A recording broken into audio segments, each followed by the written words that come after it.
What's going on, guys? TN here, and I know it's been a while since I last done a review or video, let alone review. But I've been really busy with exams and stuff. Now that's all over and finished, hopefully I'll be able to make more reviews, more videos, and kind of catch up with all the new animes this season. I'm hoping in about 1 or 2 weeks I'll be able to catch up with all of the anime this season and kind of put out my top 10 anime for this season, hopefully before the summer season starts, which is in about a month or so. So hopefully I can get through all of it in time. Alright, with that being said, let's jump straight into this review. This is My Hero Academia episode 10. I know I missed the last 3 or 4 episodes of the anime, but honestly, even if I did make a review for them, words can't even describe how good they actually were. Especially the last of the few episodes of the hero vs villain lesson with All Might, Deku and Bakugo fighting. And honestly, the animation for that was amazing. The fight scene, just everything about it was amazing. The whole backstory, the fight scenes, just everything. It was funny as well. Honestly, they were just great episodes as a whole. But anyway, back to this week's episode. To start off the episode, we jump straight into the action with Eraserhead against about 50 villains. Alright, maybe not 50 villains, but about 20 of them. And the way he just jumps down without giving a shit about anything and just wrecks everyone. He's just a cool character. You can't not like the way he is. And then we find out he's a lot stronger than he appears to be. I'm pretty sure everyone knew he was going to be really strong, but they kind of really showcase it here, especially with him against like 20 of different villains. So his fight goes on for the next 3 or 4 minutes or so, and then the weird looking shadowy guy kind of warps or teleports to the front of the USJ, stopping 13 of the students from getting away. And I don't know if it's just me, but he seemed very polite the way he spoke to them and asking them if the plans have changed, whether All Might's there or not. Maybe it's just me, I'll probably have to watch that again. I just found it very polite for some reason. And then he goes on to saying that he needs to torture them. So after finding out that All Might is not actually there, he proceeds to kind of warp them to different areas of the USJ, to the different climates, for example the water disaster area, the fire zone and all that. And then we go to the water disaster area where Deku, Asui and Mineta are. That's kind of the next half of the episode or so, which is where most of the action is. And honestly, for me, that second half is probably the better half of the episode. And Mineta being Mineta, the comic of the show, he overreacts and freaks out, while Asui and Deku are kind of just calm, analyzing the situation. But to be fair, in this episode we see Mineta's kind of his development, I would say, later on in the episode, and I think that was probably the best part, in that small moment where he kind of looked up to Deku as Deku jumped up and used the LOS smash. And then we have Deku kind of analysing the situation, saying, why are the villains here? Is it because All Might's a symbol of peace? Is that why they want to kill him? It just makes me think that they have a personal grudge against him, but to be fair, I think most villains would have a personal grudge against him, considering he put most of them in jail, or caught most of them. So I don't know, but it just makes me think something else is going on here. I'm pretty sure this attack is more personal than it is just trying to kill the symbol of peace.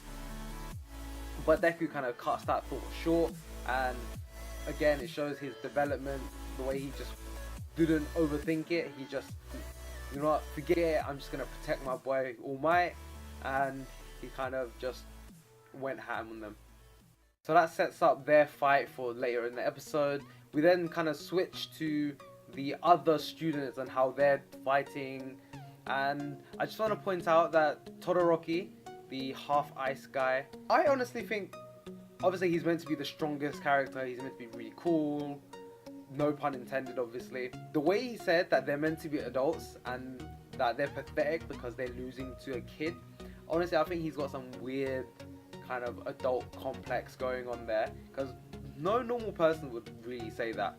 So I'm pretty sure something happened to him as a child, especially with how evil he kind of looked. And then we skip to the scene with the principal of the school, and honestly I was thinking, what the hell, because you see him kind of climbing onto the sofa like a little weirdo.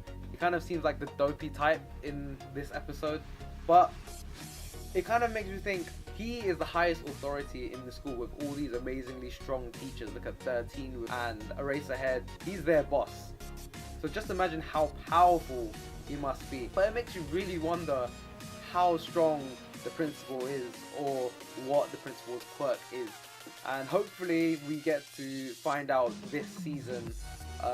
If not, maybe the next, or if not, I might have to read the manga and find out because I'm really curious right now. Another thing we find out in this episode is Mineta's quirk. It is his hair, as everyone expected. His grapes, he can throw it at people and make it stick. Depending on his emotions, stronger it sticks. I don't know what kind of emotion makes it stronger, but we all know that the emotions is what changes the kind of stickiness of it. And I really like how in this episode, even though it's a really serious one, they added a lot of comedy in it. The way Deku and Asui kind of stared at him while right after he told them his quirk. Honestly, I just found that a little bit funny. I giggled to myself. There's just lots of different pieces of comedy throughout this episode, and that's one of the reasons why I really like this show. Another thing that I really liked in this episode is when Deku jumps up and pretended to be Bakugo. He told himself to be like him, to act like him. That was to force himself to kind of go out there, because obviously he's scared, just like Mineta is. Mineta pointed out in the episode that he's scared just like him, and that's kind of what pushed Mineta to act. It made him wanted to be cool, made him wanted to look cool as well. Oh damn, I didn't even realize the sun's gone down. And then we've got more development to Deku's character, not just his kind of character, but his control over his quirk as well. We kind of saw him use Delaware Smash with his finger, kind of learnt from Eraserhead's training, and I'm hoping to see Deku master his quirk to some degree, to the point where his body doesn't get destroyed every time he uses it. I'm hoping they get to that this season, and if they don't, this anime for sure will be getting another season. I don't see how they can't. The sales are probably going to do very well, and the chance of us getting a second season is very high in my opinion. Overall, honestly, I think this was a really good episode. It felt really short in my opinion, probably because of how much fighting there was in this episode. And obviously, fight scenes go really fast. No matter how long they actually are, it always seem really fast because it's a fight scene. Everyone loves fight scenes. I would probably rate this probably 8 out of 10. I don't think it's a 10 out of 10 purely because it didn't make me as excited as the previous episodes did. For example, episode, I believe it was 7, maybe 6, where it was Deku versus Bakugo. That scene, those scenes, the emotions, just everything in general piled up. It just gave me goosebumps. But yeah, 8 out of 10, I think that's a really good score. Honestly, this whole anime is a 10 out of 10 so far. We've got like 2 or 3 more episodes left. Hopefully it ends on a good note, and hopefully we get a second season soon. Honestly, I don't really want to wait a year, so fingers crossed it comes in the winter. Yeah, thank you very much for watching this review. If you want any more, subscribe to my channel. Don't forget, I'll be releasing a top 10 anime for the spring season in the next few weeks or so. Probably in about 3 weeks. Gives me enough time to catch up on every single anime. Maybe even finish them, because obviously they finish in 3 weeks. But yeah, that's it for this video. Thank you for watching.